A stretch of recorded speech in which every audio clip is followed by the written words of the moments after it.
I walked into a malnutrition clinic we support in Benguela, Angola. I hate these places, I thought to myself as I entered the building. Is this what they mean when they talk about the smell of death?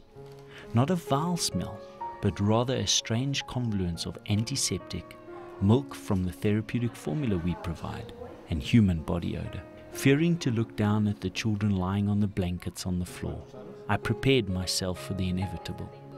The sight of children so malnourished that their little bodies are just skin and bone, feeding tubes inserted in their noses, and a lifeless blankness in their eyes.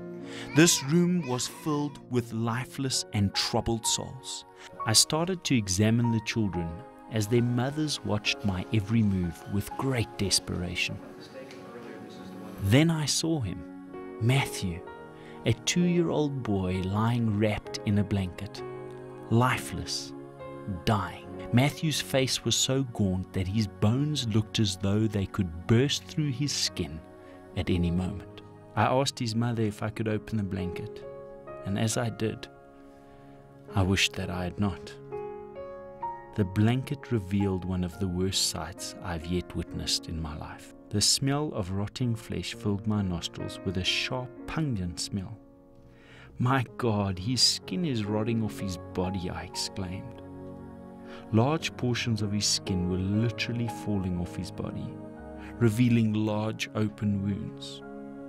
His ribs appeared as though they were above the skin. I looked at one of the people with me and said, "There's no hope for him. He'll die in the next few days." We prayed for the young boy, and I recall thinking, only a miracle could save him. As we walked out of the clinic, I thought again, how I hate these places. My trip came to an end, and as is necessary in our work, I put this emotionally draining experience behind me and continued to draw on all we had learned at JAM over the past 2 decades in meeting the needs of the children who can be reached before they get into Matthew's condition. I returned to the same clinic 6 months later and was thrilled to see who was waiting there for me. Matthew. Not the Matthew I had seen dying just 6 months previous, but rather a chubby, healthy young lad. It was evident that his mother had dressed him in his best clothes. I sat with Matthew on my lap, gave him candy, and battled to contain my emotions as they showed me pictures of him as I had last seen him. My mind wandered to those children who don't make it to the clinics, who we don't reach in time, who die as just another statistic.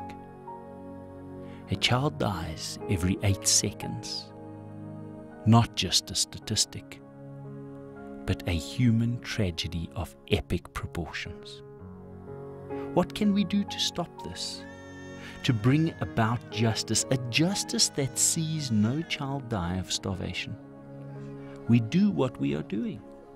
We start with 1 Matthew at a time, gain back time 8 seconds at a time. We continue doing what we do, but on a much larger scale until we reach our current goal to feed 1 million children every school day, and then we continue beyond there. It doesn't take much to provide a nutritious meal a day to a child like Matthew. Nothing elaborate, nothing complicated, just a meal a day. We need more and more donors and partners like you who are essential to our quest for justice for the Matthews of Africa, children who deserve a meal a day.